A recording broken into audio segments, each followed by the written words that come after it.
Sir ఇందాక మీరు మాట్లాడుతున్నప్పుడు స్త్రీని పరాయి స్త్రీని కోరుకోవడం వల్ల రావణాసురుని అన్నారు అని అన్నారు. స్త్రీని పూజించే ఇదే భూలోకంలో కావచ్చు, ఇదే సొసైటీలో కావచ్చు, అదే స్త్రీని వేలెత్తి చూపించే వాళ్ళు చాలా మంది ఉన్నారు. స్త్రీకి వాల్యూ లేకుండా చూసే వాళ్ళు చాలా మంది ఉన్నారు. సీతాదేవి గొప్ప వారియర్ కూడా తెలుసా నీకు?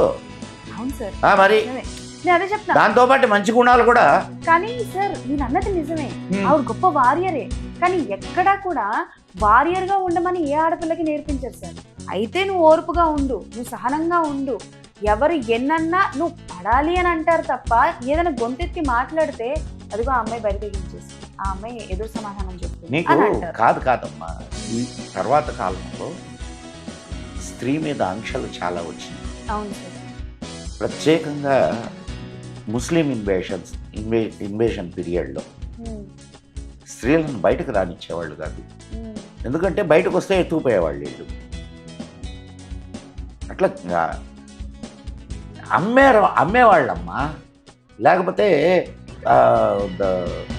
జనానాకు తరలించేవాళ్ళు. ఒక్క అక్బర్ జనానాలో 5,000 మంది స్త్రీలు ఉండేవాళ్ళు. ఎప్పటికప్పుడు కొత్త వాళ్ళని తీసుకొని వచ్చేవాళ్ళు, పాత వాళ్ళని తీసేసేవాళ్ళు, అమ్మేసేవాళ్ళు. తెలుసో తెలియకో ఇప్పటికీ అవి జరుగుతున్నాయి.